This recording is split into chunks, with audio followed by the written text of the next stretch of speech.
to your point, politics is downstream of culture. I also agree with you on that one.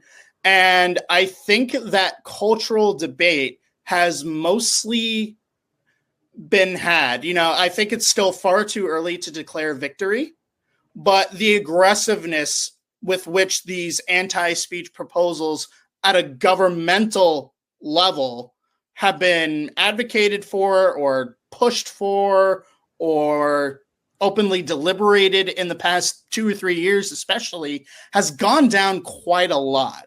So while I don't think free speech people have won the argument quite yet, I do think they're definitely winning the argument. Because I think the anti-free speech side pushed too far during COVID. And now everybody is swinging the other direction. And when the pendulum inevitably swings back, it won't be nearly as far as it did during COVID. Simply because we know what that extreme looks like now, and people collectively decided that nobody likes it. Yep.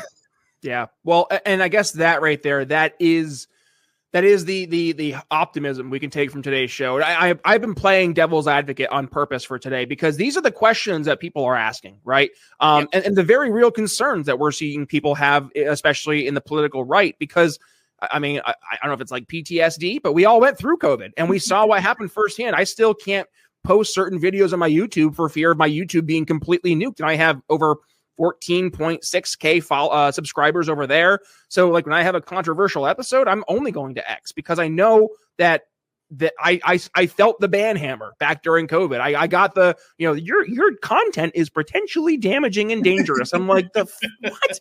Dangerous? I'm having like literal like PhD folks on my show talking about just a different viewpoint. And you're telling me my ideas are dangerous? Like, excuse me. So this is where I know a lot of folks in my camp, we have that PTSD. And I think to your point, right? Like maybe that's actually, maybe that's a benefit in this case. Maybe that was a positive that came from COVID because now more and more people hopefully are aware of what could happen. And we don't want that to happen again. So, I know we're getting hard pressed for time here, Gary. I'm going to do this, give you the floor here for final thoughts. Like, what do you see coming down the road here over the next 5-10 years from a free speech perspective?